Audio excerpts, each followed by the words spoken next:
Padre Celestial, te damos gracias por este lindo día que nos has concedido, lleno de bendiciones. Te damos gracias por la vida y por la salud, y porque tú eres un Dios bondadoso, misericordioso y lleno de amor. En estos momentos, Señor, necesitamos desesperadamente tu ayuda, porque queremos entender tu palabra.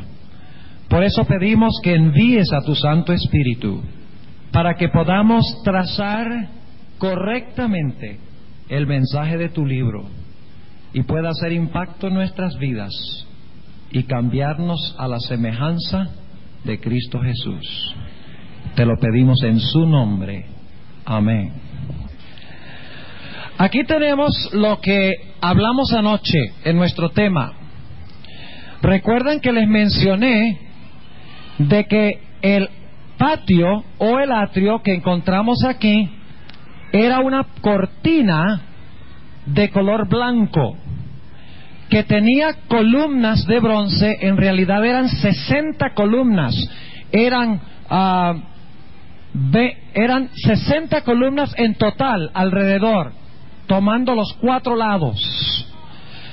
Las columnas eran de bronce, como mencionamos anoche, y las bases eran de bronce, y los capiteles, es decir, la parte de arriba, era de plata pura.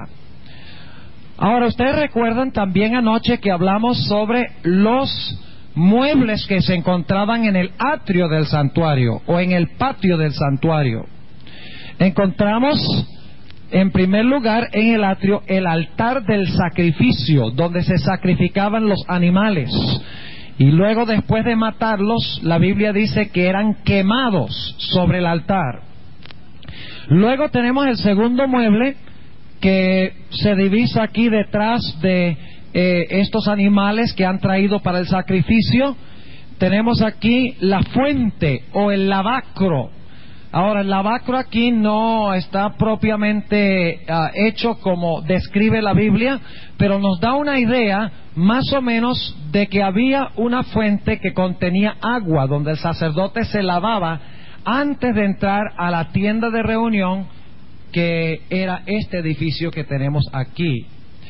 Ahora, pasando del atrio del sacrificio y pasando de el lavacro o la fuente donde estaba el agua, entramos por la puerta del tabernáculo en sí. Vamos a mirar la próxima ilustración. Aquí tenemos otra ilustración. Tal vez podemos dejarla aquí. Vamos a dejarla en esta. Ustedes pueden ver aquí otra ilustración de lo que era el santuario. Tenemos el altar del sacrificio, que era de madera de sitim o madera de acacia. Por acá hay madera de acacia, ¿verdad? Es una madera bien dura. Y estaba todo el altar recubierto de bronce, porque si ofrecían el sacrificio sobre un altar de madera, se quemaba la madera y se acababa el altar. Entonces recubrieron el altar de bronce para que el calor no consumiera el altar, y lógicamente hay también otros simbolismos aquí. Luego tenemos la fuente, y entonces tenemos la tienda de reunión en sí, que es este edificio. Ustedes ven de qué color es la parte de afuera de la tienda de reunión. Era de color café o marrón oscuro, casi negro. El propósito de ese era doble. La capa de afuera, habían cuatro techos, mencionamos anoche. Había la parte de afuera que era de color café, luego la siguiente capa era de color rojo, la siguiente capa era de cabras blancas, piel de cabras blancas, y finalmente adentro tenemos una cortina que tiene diferentes colores. Tiene en realidad 3 diferentes colores, la cortina interior, la cortina de adentro. Ahora, había 2 razones por las cuales lo más ordinario estaba afuera. Primero, porque la piel de tejón, es decir, la piel de la foca que vivía en el Mar Rojo, era una piel muy resistente y protegía al santuario de la lluvia, del mal tiempo. Pero había una segunda razón, y es que cuando las naciones circundantes veían esa tienda tan fea, no sospechaban de que adentro había una riqueza impresionante. Nada más el candelero de oro en la cantidad de oro que tenía, era más de $3 millones, un solo mueble. Ahora ustedes pueden imaginarse la riqueza que había dentro de ese tabernáculo, porque todo era forrado en oro. Habían telas, cortinas que estaban bordadas con hilos de oro. Era precioso, y por lo tanto Dios mandó a poner ese techo de color ordinario por esas dos razones. Ahora vamos a la próxima vista. Aquí ustedes captan un vistazo. Este ya es el templo de Salomón, es mucho más grande. Vamos a la próxima diapositiva. Aquí tenemos el altar del sacrificio, donde se sacrificaban los animales. Ustedes ven aquí un cordero sobre el altar. El pecador traía el cordero, el sacerdote, aquí vemos al sumo sacerdote. El sumo sacerdote mataba al animal, lo degollaba, derramaba su sangre y entonces quemaba ese animal sobre el altar, y luego llevaba un poco de su sangre dentro del tabernáculo de reunión. De eso vamos a hablar en nuestro último tema, el próximo sábado en la tarde, en la transferencia del pecado del atrio al lugar santo y al lugar santísimo. Vamos a nuestra próxima ilustración. Aquí ustedes pueden ver una ilustración del santuario en sí con el patio, y aquí pueden ver el lugar santo del santuario. Ustedes recuerdan que dijimos que la entrada al santuario quedaba en qué dirección del compás. Quedaba al oriente, exactamente. Y el pecador entraba por la puerta oriental, y lo primero que encontraba era el altar del sacrificio, luego la fuente. Entonces entraba por la puerta de la tienda de reunión y encontraba 3 muebles. Miraba a su lado izquierdo y ¿qué veía? El candelabro, que tenía ¿cuántos brazos? Tenía 7 brazos. Luego veía la mesa de los panes, que tenía ¿cuántos panes? Ahora, hay un detalle interesante que yo quiero que ustedes estudien. No les voy a decir esta noche qué es lo que significa, pero ustedes recuerdan que cuando el Señor Jesucristo alimentó a los 4,000, sobraron 7 canastas de pan. Y cuando alimentó a los 5,000, sobraron 12 canastas de pan. Y esos son los 2 números que encontramos aquí en el lugar santo del santuario. El candelero tiene 7 brazos y la mesa con los panes tiene 12 mesas. Y ustedes notan aquí, y esta sí es una ilustración correcta de la mesa de los panes de la proposición, porque ustedes ven que arriba están los panes en 2 hileras de a 6, según la Biblia, 12 panes, 2 hileras de a 6, y una cornisa alrededor de la parte de arriba, pero luego abajo tenía otra repisa o una moldura que menciona la Biblia, que también tenía una cornisa, y allí se colocaban, según la Sagrada Escritura, los utensilios que se usaban para hacer el pan y los utensilios que se usaban para la libación. Ahora, algunas personas me preguntaron después del tema de anoche y dijeron: oiga, ¿dónde dice la Biblia que había vino en esa mesa? Nosotros no sabíamos eso. Bueno, cuando se prendan las luces yo les voy a leer de la Biblia, donde dice que en esa mesa había, en la parte de abajo, en la moldura, había jugo de uva, o había vino sin fermentar.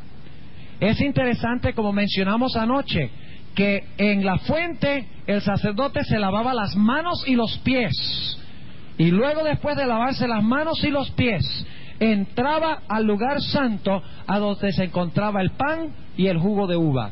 Una representación preciosa de la Santa Cena, porque en la Santa Cena, cuando lavamos los pies de la persona con quien participamos, no solamente le lavamos los pies, sino que también estamos echando agua ¿dónde?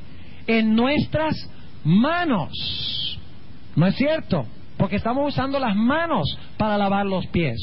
Luego entonces, al frente estaba el altar de oro, o el altar de incienso, a donde se colocaba incienso agradable a Jehová, que pasaba por encima de la cortina. Y aquí ustedes pueden ver que la cortina está echada para atrás, para que podamos ver el arca del pacto. Pero en los tiempos del tabernáculo, el arca estaba cubierta detrás del velo. Vamos ahora a nuestra próxima ilustración.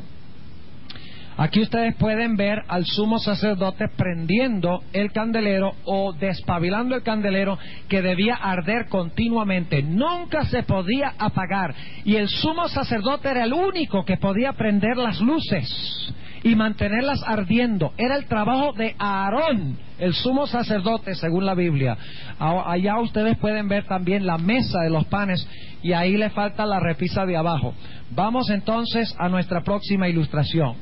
Aquí tenemos una ilustración del altar de incienso nuevamente, una cornisa encima, y tenemos entonces las varas en los lados que se metían por unos anillos, y el propósito de eso era para poder cargar este mueble. Los muebles del santuario tenían estos anillos donde se metían estos pedazos de madera de acacia encubiertas de oro para cargar los muebles del santuario. Vamos a la próxima ilustración.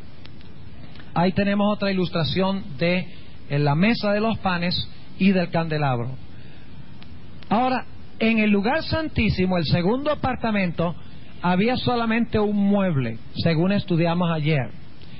Era el arca del pacto. Se llamaba arca del pacto porque adentro estaban las tablas del pacto, los 10 mandamientos. Según la Biblia, en cada lado del arca del pacto había ángeles de oro puro. Ahora, el arca era de acacia, de madera de acacia, y estaba encubierto de oro. Pero los ángeles que se encontraban a los lados del arca del pacto eran de oro puro, según la Sagrada Escritura. Y los ángeles miraban, aquí no se ve muy claro, pero los ángeles estaban mirando hacia abajo, hacia la tapa, donde está la cornisa que se llamaba el propiciatorio. Miraban hacia abajo en reverencia a la ley de Dios, y cubrían, y aquí no se ve tampoco muy claro, una ala se encontraba en el centro y cubrían el propiciatorio. Por eso es que se conocían como querubines. ¿Qué? Querubines cubridores, exactamente, porque en reverencia a Dios tenían una ala doblada y la otra ala pasaba por encima. Una ala de uno y un ala del otro se encontraban en el centro y miraban hacia abajo en señal de reverencia para con la ley de Jehová. Ahora vamos a nuestra próxima ilustración. En todo el centro del arca del pacto se encontraba lo que se conoce como la Shekinah, la gloria de Dios. No era una luz artificial. Dios descendía, la nube reposaba sobre el tabernáculo, según mencionamos, y luego la gloria de Dios entraba al tabernáculo de reunión y posaba encima del propiciatorio en el lugar santísimo del santuario. El arca representaba el trono de Jehová, y la ley que se encontraba abajo de donde se sentaba la gloria de Dios representa el fundamento de su trono o el fundamento de su gobierno. No sé si tengamos otra diapositiva, creo que posiblemente, bueno, sí tenemos otra. Ustedes pueden ver aquí la ilustración. Tenemos aquí el arca del pacto, y aquí está fuera del santuario para que ustedes puedan ver lo que tenía, y se dan cuenta que el arca del pacto tenía ahí los ángeles. Ahí sí ven las alas de los ángeles encubiertas. En realidad estas alas deberían estar dobladas, las otras alas, y los ángeles mirando hacia abajo. Y dentro del arca del pacto se encontraban las tablas de la ley, los 10 mandamientos. Ahora, uno de los 10 mandamientos, según la Sagrada Escritura, que vamos a encontrar, era el mandamiento número 4, que dice que debemos guardar el séptimo día sábado como día de reposo. Ahora, el libro de Apocalipsis nos dice que en el cielo el apóstol San Juan vio el arca del pacto. En Apocalipsis 11:19 dice que San Juan, Dios le abrió el cielo, y en el cielo vio el santuario celestial, y allí adentro vio el arca del pacto. ¿Qué creen ustedes que contenía ese arca del pacto? Bueno, se llama arca del pacto. ¿Cómo se llamaban los 10 mandamientos? Las tablas del pacto. O sea que en el cielo, ¿qué está dentro del arca? Dentro del arca están los 10 mandamientos. ¿Creen ustedes que uno de los mandamientos dice santificarás el domingo? ¿Qué fue lo que le dijo Dios a Moisés? Haz todo conforme al modelo que te fue mostrado, ¿dónde? En el monte. Que era un modelo del santuario, ¿qué? Celestial. Así que si la ley en la tierra tenía el sábado, quiere decir que la ley en el cielo, en el santuario celestial, en el arca, también debe tener el mandamiento del sábado, porque la tierra era una copia de lo que había ¿dónde? De lo que había en el cielo. Ahora vamos a prender las luces y quiero agradecerle nuevamente a los pastores por haber conseguido estas diapositivas que nos ayudan a entender un poquito mejor. Vamos ahora a nuestro tema de esta noche y ustedes necesitan tener en mente lo que hemos descrito, porque vamos a recurrir toda la semana a esto. Vez tras vez vamos a recurrir al orden del santuario. Vamos a repasar rápidamente el orden del santuario para estar seguros de que lo tienen claro. Tenemos que saber la secuencia de muebles. ¿Qué era el primer mueble que se encontraba en el santuario? ¿El altar de qué? El altar del sacrificio. Luego se encontraba ¿qué cosa? El lavacro o la fuente. Luego entraba uno por la puerta del tabernáculo y entraba ¿cuál lugar? El lugar santo. ¿Cuántos muebles había en el lugar santo? 3. Al lado derecho estaba el pan de la proposición, los panes de la proposición. Al lado izquierdo ¿qué estaba?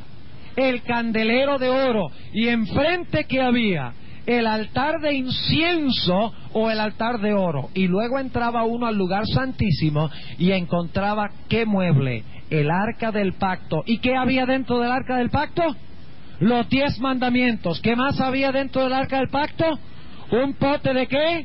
De maná. ¿Y qué más había allí? Había la vara de Aarón que floreció. Ahora quiero contestar brevemente la pregunta que se hizo con respecto a si había vino en la mesa de los panes de la proposición. Estoy leyendo aquí de Éxodo el capítulo 25. Éxodo el capítulo 25. Y voy a leer rápidamente aquí la descripción de la mesa de los panes de la proposición. Dice en Éxodo 25:23 lo siguiente: harás asimismo una mesa de madera de sitim. Su longitud será de 2 codos, y de 1 codo su anchura, y su altura de 1,5 codos. 1 codo es más o menos 1,5 pies. Yo no sé cuánto será eso en centímetros, pero mi pie mide casi 1 pie.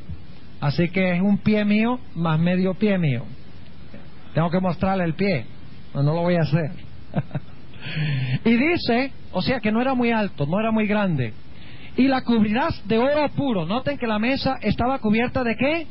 De oro puro. Y le has de hacer una cornisa de oro alrededor. Ya vimos eso en la ilustración. Hacerle has también una moldadura alrededor, es decir, una repisa alrededor en su parte inferior. Dice, del ancho de 1 mano, a la cual moldura harás una cornisa de oro en circunferencia. ¿Cuántas cornisas de oro habían? Habían 2 cornisas de oro. ¿Cuántas coronas usa Jesús según la Sagrada Escritura? ¿Cuántas coronas lleva Jesús según la Biblia? Jesús lleva 2 coronas. La primera corona que él lleva es la corona de espinas. Y la segunda corona que él lleva es la corona de gloria cuando él regrese en su segunda venida. Sigue diciendo, versículo 26, y le harás 4 anillos de oro, los cuales pondrás a las 4 esquinas que corresponden a sus 4 pies. Los anillos estarán antes de la moldura, por lugares de varas para llevar la mesa.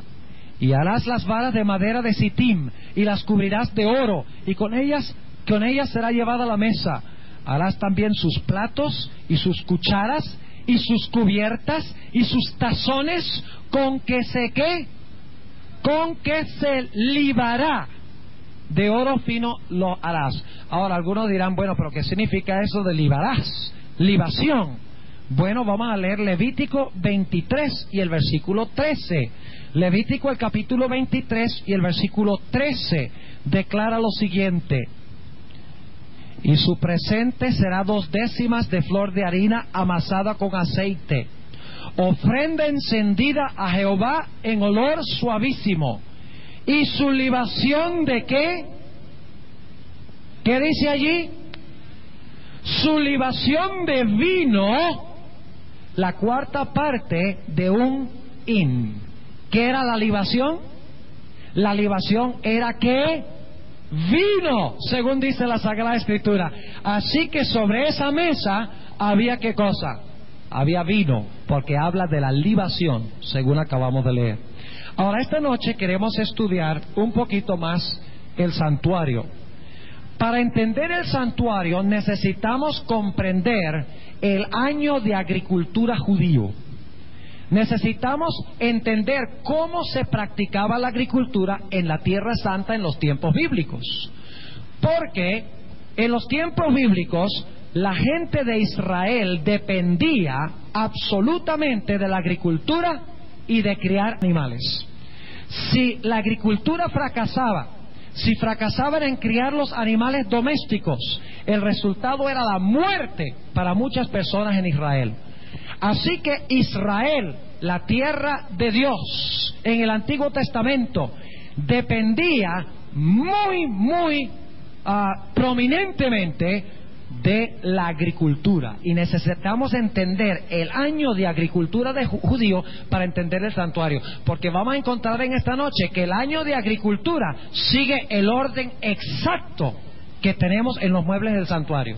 O sea que Dios dio el año de agricultura para explicar el orden perfecto del santuario. Ahora hablemos un poquito del año de agricultura judío. En la tierra de Israel hay un clima subtropical. ¿Qué quiere decir un clima subtropical? Queremos decir un lugar a donde básicamente hay 2 estaciones, aunque en realidad también hay primavera y hay otoño, pero lo más prominente es que hay 2 estaciones, muy parecido acá. Una estación cuando está seco y una estación cuando ¿qué? Y una estación cuando llueve, exactamente. En la tierra de Israel, básicamente en los tiempos bíblicos y hoy en día también, existían las 2 estaciones. Una estación del año o una época del año cuando estaba seco, otra época del año cuando estaba bien mojado porque caía mucha lluvia. Ahora vamos a empezar en el otoño del año judío. El otoño en la tierra de Israel era una época de mucha lluvia. Era una época supremamente mojada. En la Tierra Santa, el otoño cae más o menos en el mes de octubre. Y en el mes de octubre, también noviembre, aproximadamente esos 2 meses, es cuando los agricultores en los tiempos bíblicos sembraban la semilla de cebada y la semilla de trigo, que eran las 2 cosechas grandes primaverales en la tierra de Israel. Ahora, ¿por qué sembraban en el otoño? Primordialmente porque en el otoño la tierra estaba blanda, porque había caído bastante lluvia. La tierra estaba suave, fértil, y por esa razón araban la tierra que estaba suave y sembraban la semilla de cebada y la semilla de trigo. La lluvia que caía en el otoño se conocía como la lluvia temprana. Recuerden eso, se conocía como la lluvia temprana. Y más adelante en la primavera venía lo que se conocía como la lluvia tardía, porque caía más adelante en el año. Así que tenemos la lluvia temprana que caía para suavizar la tierra, para luego el agricultor meter las semillas de trigo y las semillas de cebada, y más adelante caía la lluvia tardía con el propósito de que esas semillas que se habían sembrado crecieran rápidamente al final de la cosecha, maduraran de tal manera que pudieran producir mucho fruto. Después del otoño, después de la siembra de las semillas no crecían inmediatamente. porque inmediatamente después del otoño venía el invierno. El invierno en la tierra de Israel es una época fría, es una época de mucha oscuridad. Las plantas no crecen, porque para crecer se necesita ¿qué cosa? Se necesita calor, ¿no es cierto? Se necesita sol.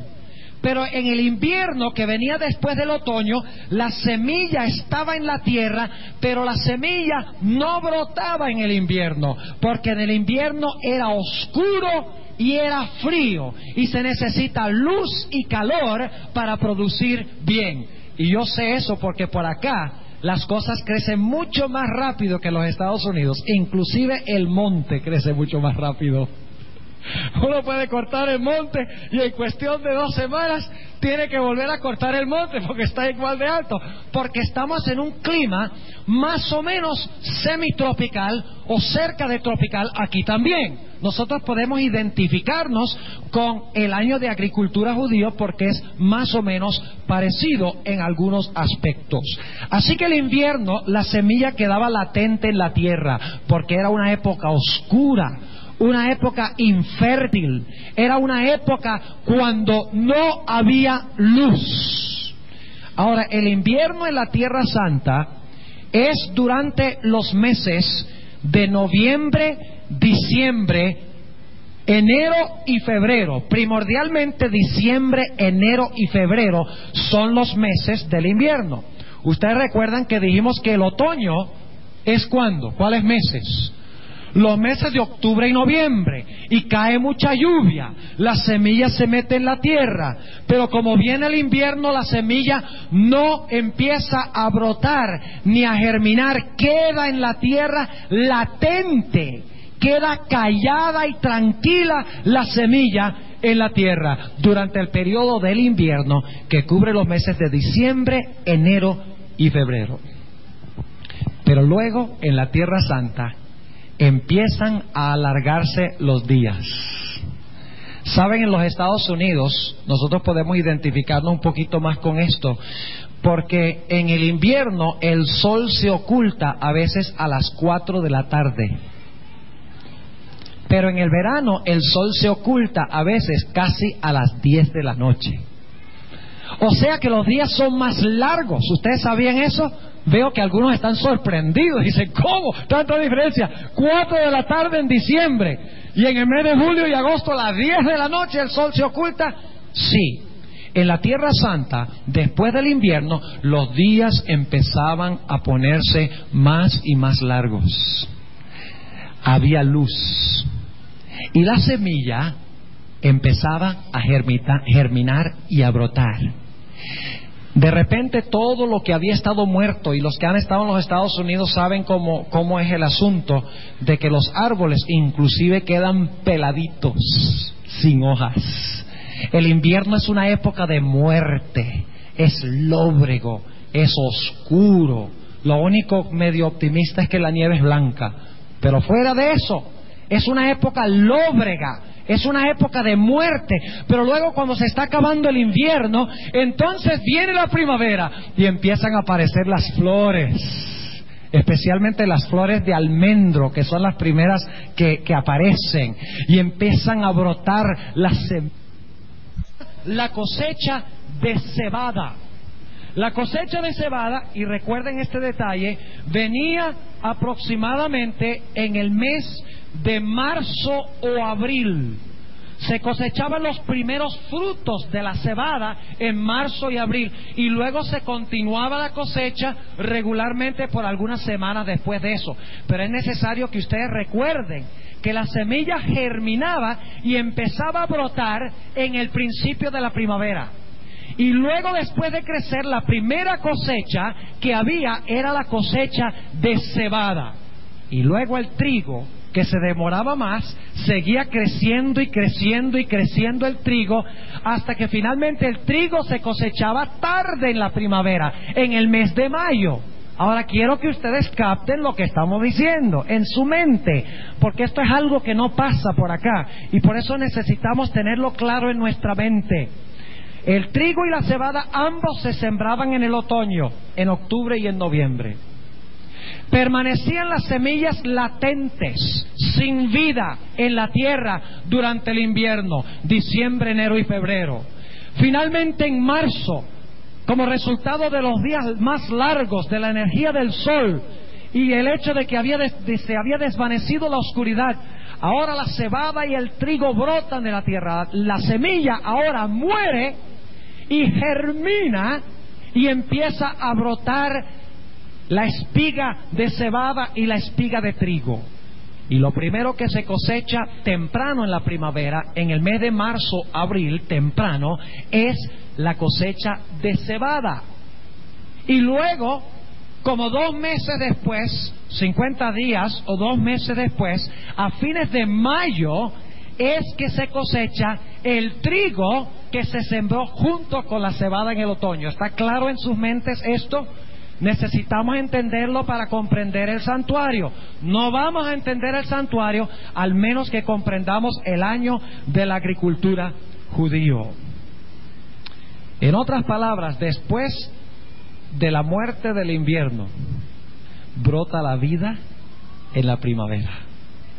Y se prepara la cebada primero y luego se prepara el trigo para la cosecha. Ahora, ¿qué sucedía después de las cosechas de la primavera? Después de las cosechas de primavera, y dicho sea de paso, necesito mencionar esto, y es que la lluvia caía en la primavera, junto con el sol, la energía del sol. Y eso se conocía como la lluvia, ¿qué? Tardía. La lluvia temprana caía ¿cuándo? En octubre y noviembre. ¿Y qué hacía esa lluvia? Suavizaba la tierra para que se pudiera ¿qué? Sembrar la semilla. Pero en la primavera, cuando el sol brillaba y cuando caía la lluvia, ya la espiga que había surgido como resultado del sol y como resultado de la lluvia, crecía rápidamente. ¿Están captando la imagen de lo que estoy diciendo? Crecía rápidamente hasta fructificar. Ahora, finalmente, después que se cosechaba el trigo, a fines del mes de mayo, lo que equivale al mes de mayo, que es el mes de Sivan, el mes cuando la semilla brotaba era en el mes de Nisan. ¿Han oído hablar de Nisan? Nada tiene que ver con el carro Nissan, completamente diferente, pero se escribe parecido a Nisan, para que ustedes recuerden que el mes de Nisan era la primavera cuando brotaba la semilla, y en el mes de mayo, cuando se cosechaba el trigo, se conocía como el mes de Sivan. Ahora, ¿qué pasaba después que se cosechaba el trigo? Después de cosecharse el trigo, la tierra de Israel entra en un periodo que se conoce como el verano. Ahora, ustedes están teniendo un buen verano ahora, ¿verdad? Fui ayer a una finca que queda por la carretera Buenaventura y me quedé maravillado de ver cuán pelados están los montes y cuán amarillos. Hay épocas cuando esas montañas están bien verdes, cuando está cayendo lluvia. Pero ahora ustedes están ¿en qué? Están en verano. Ahora, en la tierra de Israel, después de la cosecha del trigo, cuando cae la lluvia temprana, cuando el sol se combina con la lluvia tardía, y crece la planta de cebada y crece la planta de trigo, después que se acaba la cosecha del trigo, entonces viene un periodo en la tierra de Israel que es seco e infértil. Cubre desde el mes de junio hasta aproximadamente el mes de septiembre. Noten que estamos haciendo el ciclo completo del año, ¿no es verdad? Desde el mes de junio hasta el mes de septiembre, en la Tierra Santa hay sequía. Los ríos se secan, todo se pone amarillo. La tierra es infértil. No estamos hablando del Israel moderno, porque allá ahora tienen irrigación y eso es trampa. Estamos hablando de los tiempos bíblicos. Si ustedes van a Israel ahora en julio y agosto, van a encontrar muy verde y van a decir: el pastor Bob nos dijo una mentira ya, porque aquí todo está muy verde en julio y agosto y él nos dijo que estaba todo muy seco. Recuerden que estamos hablando de la agricultura en los tiempos bíblicos. No estamos hablando de los métodos modernos de agricultura, cuando se usa irrigación y se usan invernaderos, etcétera. Está claro ese punto, ¿verdad? Así que durante el verano se queda todo seco, infértil, los ríos se secan, no cae ni una gota de agua. Es una época de muerte, de mortandad, donde todo se pone horrible. Pero finalmente, la sequía del verano es interrumpida por lo que mencionamos hace el comienzo de nuestro tema. Llegamos otra vez ¿a qué? Después del verano. Llegamos al otoño. Y nuevamente empieza a caer en el otoño, ¿qué cosa? Empiezan a caer las lluvias tempranas. Ahora, hay una cosa que debo aclarar. Y es que la lluvia que cae en abril se puede también conocer como la lluvia temprana. Y no la lluvia tardía. Dependiendo de dónde comenzamos. Si comenzamos en el otoño, la lluvia del otoño es la lluvia temprana y la que cae en la primavera es la lluvia tardía. Pero la lluvia tardía de la primavera llega a ser la lluvia temprana de la lluvia tardía que cae en el otoño. ¿Entiende lo que estamos diciendo? Y la Biblia usa lluvia temprana y lluvia tardía en los dos sentidos. Y tenemos que leer el contexto de la Biblia para ver en qué contexto se está mencionando la lluvia temprana y la lluvia tardía. Ahora, en el otoño cae la lluvia tardía o la lluvia temprana, dependiendo de cómo se analice y cuáles textos bíblicos se estén leyendo. Y en el otoño se cosechaba algo distinto que el trigo y la cebada. El trigo y la cebada eran cosechas primaverales, pero habían también cosechas otoñales. Y vaya qué interesante que las cosechas del otoño era la cosecha de las uvas y la cosecha de las aceitunas o del aceite. Qué interesante. En otras palabras, en el otoño se cosechaban frutos, mientras que en la primavera se cosechaba ¿qué? Se cosechaba cereales. Muy bien, esa es la palabra. Se cosechaban cereales en la primavera y en el otoño se cosechaban uvas y se cosechaban aceitunas y también otras frutas, pero esas eran las dos principales. Si ustedes leen algunos textos, por ejemplo, les voy a mencionar los textos y no los vamos a leer. Joel 2:19. Las tres cosas que se mencionan son cereales, vino y aceite, como las tres grandes cosechas. Eso es en Joel 2:19. Y también se mencionan en el Salmo 104 y el versículo 15. Ahora, en el otoño también cosechaban algo de cereales, pero no era la cosecha principal. Ahora, ¿qué hacían en el otoño con las cosechas de las aceitunas? Con las aceitunas ellos hacían ¿qué cosa? El aceite. ¿Y qué representa el aceite en la Biblia? El aceite en la Biblia representa el Espíritu Santo. Una clase de cosecha es aquella que representa el Espíritu Santo. ¿Están entendiendo lo que estamos diciendo? Porque lo que se colocaba dentro de las lámparas no era aceite de cocina. Lo que se colocaba en el candelero era aceite de oliva. Era aceite que venía de las aceitunas, que tenían un proceso donde machacaban las aceitunas y sacaban el aceite para meterlo en el candelabro. Y vamos a encontrar durante el transcurso de esta semana que el candelabro representa la iglesia. La iglesia llena del Espíritu Santo de Dios. El aceite representa el Espíritu Santo y la iglesia a donde habita en su plenitud el Espíritu Santo del Señor. Pero había otra cosecha. Ellos tomaban las aceitunas, hacían el aceite, otras las guardaban y se llevaban todo y lo guardaban todo en la casa. Pero había otra cosecha. ¿Cuál era la otra cosecha? Las uvas. ¿Con qué hacían con las uvas? Las uvas servían para hacer ¿qué? Vino. Para eso se usaban las uvas, para hacer vino. Ahora, ¿cómo hacían el vino?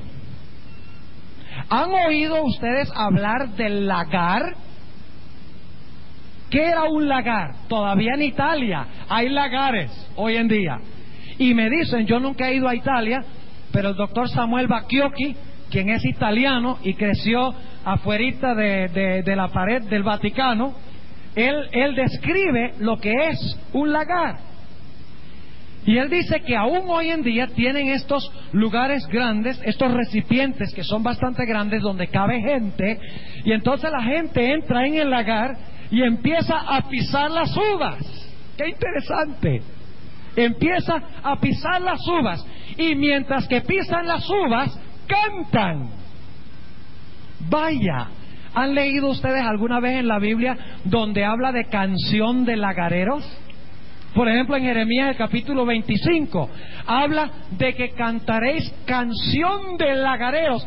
Quiere decir que cuando las uvas estaban pisando, cuando la gente estaba en estos recipientes grandes pisando las uvas, estaban cantando canciones de alegría dentro del lagar. ¿Qué representa en la Biblia las uvas maduras? Vamos a anotarlo en Apocalipsis el capítulo 14. Apocalipsis capítulo 14. ¿Cuánta cosecha había en el otoño? ¿Cuántas cosechas? 2. Una cosecha que representa algo bueno y una cosecha que representa algo ¿qué? Algo malo. No es que las uvas sean malas y el aceite sea bueno, pero en el simbolismo el aceite representa el Espíritu Santo y la iglesia que tiene el Espíritu Santo, pero las uvas representan algo distinto. Note lo que dice en Apocalipsis el capítulo 14. Apocalipsis el capítulo 14. Y vamos a leer empezando en el versículo 14, para que veamos que hay dos cosechas claves cuando Cristo venga. Dice: y miré, y he aquí una nube blanca, y sobre la nube uno sentado semejante al Hijo del Hombre, que tenía en su cabeza una corona de oro, y en su mano una ¿qué? Una hoz aguda. ¿Saben lo que es una hoz? Es aquel instrumento que se encontraba en la bandera de la Unión Soviética, que la jubilaron ya. Y yo creo que está jubilada para siempre. Ojalá pudiéramos hablar de eso, de la caída del comunismo y el capitalismo y todo eso. Ese es otro tema diferente. Pero una hoz ¿es para qué? Es para cosechar. Así que Jesús está sentado sobre la nube. ¿Y qué va a hacer el Señor Jesucristo? Va a cosechar. ¿Y qué es lo que va a cosechar? Noten lo que dice el versículo 15. Y otro ángel salió del templo clamando en alta voz al que estaba sentado sobre la nube: mete tu hoz y siega, porque la hora de segarte es venida, porque la mies de la tierra está madura. Ahí tenemos una de las cosechas. ¿Cuál es una de las cosechas? ¿La qué? La mies de la tierra está madura. Y el que estaba sentado, versículo 16, y el que estaba sentado sobre la nube echó su hoz sobre la tierra, y la tierra fue ¿qué? Fue cegada. Terminado. Cosechó la mies. Esa es la primera cosecha. Pero ahora hay otra cosecha. Dice en el versículo 17: y salió otro ángel del templo que está en el cielo, teniendo también una hoz aguda. Ve otro ángel con otra hoz. En realidad, bueno, no vamos a mencionar eso ahora, lo mencionamos más adelante, pero en realidad en Apocalipsis 14 hay 7 ángeles. Ustedes han oído hablar de los 3 ángeles de Apocalipsis 14. En Apocalipsis 14 no hay 3, hay 7. Cuéntenlos y verán. Y cada uno tiene una misión importante. Noten el versículo 17. Y salió otro ángel del templo que está en el cielo, teniendo también una hoz aguda. Y otro ángel salió del altar. Ve, otro ángel. Cada rato dice otro ángel, otro ángel, otro ángel. Hay 7, cuéntenlos. Y otro ángel salió del altar, el cual tenía el poder sobre el fuego, y clamó con gran voz al que tenía la hoz aguda, diciendo: mete tu hoz aguda y vendimia, ¿qué cosa? Los racimos de la tierra. ¿Qué es lo que hay en racimos? Racimos de uvas. Dice: vendimia los racimos de la tierra, porque están maduras sus ¿qué? Sus uvas. Y el ángel echó su hoz aguda en la tierra, y vendimió la viña de la tierra, y echó la uva en el grande lagar de la ira de Dios. Y el lagar fue ¿qué? Hollado, es decir, pisoteado fuera de la ciudad, y del lagar salió sangre hasta los frenos de los caballos por 1,600 estadios. ¿Qué representan las uvas? Representan a los ¿qué? A los impíos. ¿Qué representa la mies? La otra parte de la cosecha. La mies representa ¿a quiénes? A los santos de Dios.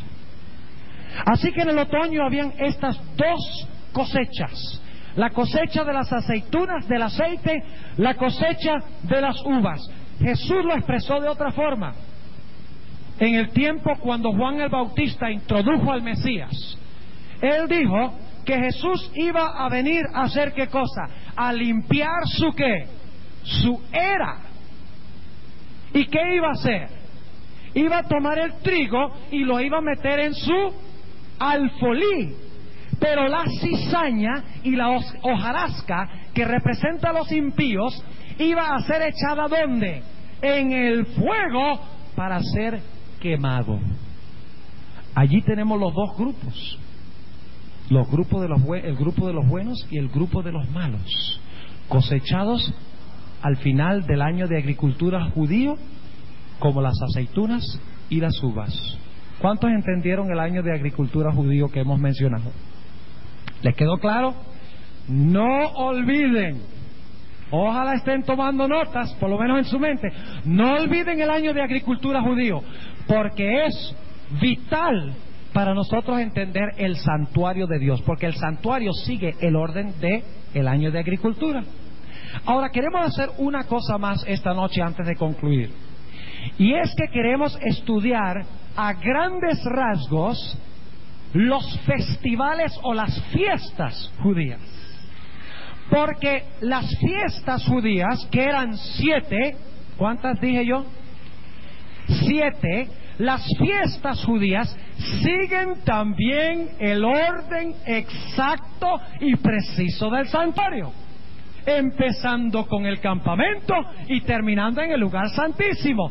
El año de cosecha y los festivales judíos siguen el mismo orden, paso por paso. Ahora estudiemos el año de agricultura judío. Ustedes recuerdan que lo primero que mencionamos en cuanto al año de agricultura judío es que en el otoño, ¿qué se hacía? En el otoño se sembraba la semilla ¿de qué? De trigo y de cebada. Y que después de sembrarlo venía un tiempo ¿de qué? Un tiempo de oscuridad, un tiempo de frío, un tiempo cuando la tierra no producía nada, ni siquiera la semilla germinaba por causa del frío y por causa de la oscuridad. Ahora, hay un detalle muy interesante, y es que los festivales judíos, en el invierno no había festivales judíos. ¿Oyeron lo que dije? En el invierno no había festividades judías. Y permítanme mencionarles cuáles eran las festividades. La primera festividad judía ¿era cuál? La Pascua. En segundo lugar estaba ¿qué? ¿Qué pasa? La segunda festividad era el festival de las primicias. Todo lo vamos a describir en un momento. El tercer festival era, incluido con la Pascua y las primicias, lo que se conocía como el festival de pan sin levadura, o la fiesta de los ácimos se llamaba. Cubría estos 3 festivales, que era la Pascua, las primicias y pan sin levadura. Estaban todos más o menos en el mismo tiempo, como vamos a ver dentro de un momento. La Pascua era el 14 de Nisán, las primicias eran el 16 de Nisán, al tercer día, y el pan sin levadura empezaba el 15 de Nisán y terminaba el 21 de Nisán. O sea, todos estaban aglomerados más o menos en la misma época. Ahora, esas eran las festividades primaverales. ¿Cuál era el siguiente festival? Tarde en la primavera, el festival del Pentecostés. ¿Cuántas festividades entonces habían en la primavera? 4. La Pascua, pan sin levadura, primicias, ¿y qué? Y Pentecostés. Pero habían 3 festividades en el otoño. Qué interesante. La primera festividad era la fiesta de las trompetas. La segunda festividad era el día de expiación. Se tocaban las trompetas para anunciar que venía el día de expiación. Y la última festividad del año, después que se tocaron las trompetas, después del día de expiación, la última festividad era la fiesta de los tabernáculos, cuando la gente celebraba el fin del año de la cosecha, cuando celebraban con gozo y alegría las bendiciones que Dios había concedido en el año anterior. Ahora vamos a analizar los festivales a la luz del año de agricultura judío. En el invierno había festividades propiamente hablando. La primera festividad era la Pascua, pero había una festividad que necesito explicarles que no se encuentra directamente en el Antiguo Testamento, se encuentra en el Nuevo Testamento, que sí se da cuando se celebra el 25 de diciembre, cuando es que los días empiezan a alargarse más. Ustedes saben que el 25 de diciembre es el equinoccio invernal, cuando a partir del 25 de diciembre los días se van alargando más y más y más hasta que hay más abundancia de luz, finalmente en la primavera. Pues resulta que había una festividad que se celebraba empezando el 25 de diciembre entre los judíos. No es una festividad que estaba en el Antiguo Testamento, pero se menciona en el Nuevo Testamento y Cristo Jesús lo observó en el Nuevo Testamento. Ahora, ¿cuál era esa festividad? Era el Festival de las Luces. ¿Cómo se llama hoy en día el Festival de las Luces? Hanukkah. ¿Han oído de eso aquí? Hanukkah. En los Estados Unidos hay muchos judíos y todo el mundo celebra la fiesta de Hanukkah, que se conoce como el Festival de las Luces o el Festival de Dedicación. Ahora, Jesús celebró eso y se celebraba a partir del 25 de diciembre y se conocía como el Festival de las Luces porque a partir del 25 de diciembre los días llegaban a ser más y más largos. Ahora, había otra razón por la cual se conocía como el Festival de Dedicación, y es que en el año 164 antes de Cristo, un hombre, en realidad del 167 hasta el 164, un hombre con el nombre de Antíoco Epífanes, posiblemente ustedes han oído mencionar a Antíoco Epífanes, llegó a la ciudad de Jerusalén, mató a los sacerdotes, entró al templo y sobre el altar del sacrificio ofreció un cerdo. Abominación de abominación. Y se cortaron los sacrificios por 3 años, entre el año 167 y el año 164. Finalmente, en el año 164, Antíoco Epífanes pasó a la historia, murió. Y los judíos vinieron y nuevamente consagraron y dedicaron el altar a Jehová Dios. Por eso se conocía como el Festival de Dedicación. Y los judíos, aunque lo establecieron en esa época para recordar la dedicación del altar del sacrificio, aunque en esa época lo establecieron, Cristo Jesús lo observó. Vamos a anotarlo en el Evangelio según San Juan. En el Evangelio según San Juan, y vamos a leer el capítulo 10, y empezando en el versículo 22. San Juan, el capítulo 10 y el versículo 22. Noten que esta fiesta se menciona claramente en San Juan, el capítulo 10. Y nos dice qué época del año era. ¿De qué época del año estamos hablando ahora? De diciembre. ¿Y qué época del año? ¿Qué estación? Invierno. Pero el invierno está concluyendo y los días van a empezar ¿a qué? Van a empezar a alargarse. Ahora noten lo que dice Juan 10 y el versículo 22. Y se hacía la fiesta de la dedicación en Jerusalén. Y era invierno. Ahora, ustedes necesitan, esta noche no les voy a decir qué simboliza todo esto. Lo vamos a hacer en las noches subsiguientes, pero para entender el santuario tenemos que entender el año de agricultura y las festividades. Mañana vamos a hablar de la historia de Israel, Dios mediante, y les voy a mostrar que la historia de Israel sigue el idéntico orden del santuario también. Empiezan en el altar y terminan en el lugar santísimo. Van a darse cuenta de eso. Y luego vamos a hablar del éxodo de la iglesia cristiana. ¿Saben que ustedes que la historia de la iglesia cristiana sigue el orden exacto del santuario también, de comienzo a fin? O sea que el santuario es una descripción de la historia de la iglesia. Si ustedes quieren entender la historia de la iglesia, sus vicisitudes, si ustedes quieren entender cómo es que Dios levantó a la iglesia adventista en armonía con las profecías y de que es un pueblo escogido por Dios, el verdadero remanente de Dios, solo lo pueden entender y comprobar a la luz del santuario. Y cuando lo veamos, al estudiar la historia de la iglesia cristiana, siguiendo el orden del santuario, yo creo que no va a haber nadie aquí que pueda decir que hay otra iglesia que sea verdadera, sino la iglesia adventista del séptimo día. Ahora, ¿entienden lo que voy a decir? Yo sé que hay muchas visitas que no son adventistas, porque yo digo que la iglesia adventista del séptimo día es la verdadera iglesia. No estoy diciendo que en otras iglesias no haya verdaderos hijos de Dios. Estamos hablando de la iglesia como iglesia. Hay muchas personas en la iglesia adventista que no son adventistas.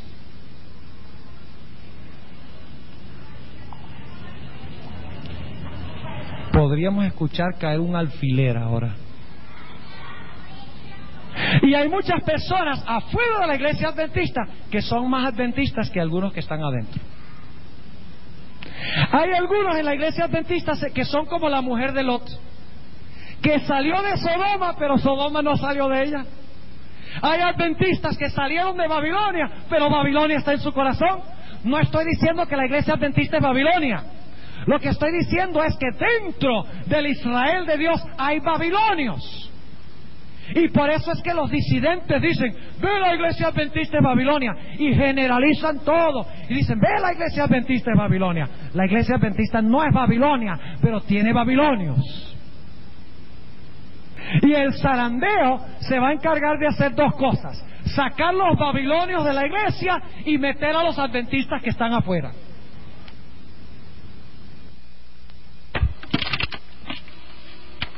Al menos que la semilla sea depositada y muera primero, y germine a una nueva vida a través del lavacro, que es el bautismo. Es imposible, repito, al visitar el santuario, es imposible que nosotros crezcamos sin haber nacido. Y nacemos cuando somos depositados en las aguas del bautismo. Por eso en esta noche yo quiero preguntar a las visitas que están presentes: ¿saben ustedes que Jesús dijo que el que creyere y fuere bautizado, este será salvo? ¿Puede haber salvación sin bautismo? El santuario representa el cielo, porque Cristo está en el santuario en el cielo. Si queremos llegar al cielo, tenemos que visitar en primer lugar, ¿qué cosa? El atrio. Tenemos primero que aceptar al Cordero y tenemos que depositar nuestros pecados en el lavacro y resucitar a una nueva vida antes de que podamos alcanzar el cielo. El bautismo es vital. Por eso Jesús dijo, el que creyere y fuere bautizado será salvo. Tomando en cuenta que Jesús dice esto, yo quiero preguntar en esta noche a las visitas que nos acompañan: ¿cuántos de ustedes quieren decirle al Señor Jesucristo, yo quiero empezar esa vida en el atrio? Yo quiero aceptar el Cordero de Dios que quita el pecado del mundo. Yo quiero que mis pecados queden completamente sepultados en las aguas del bautismo. Yo quiero bautizarme y quiero empezar mi vida para crecer en el conocimiento del Señor y para que Dios escriba su ley en mi corazón. ¿Hay alguna visita en esta noche que quiere decirle eso al Señor Jesucristo?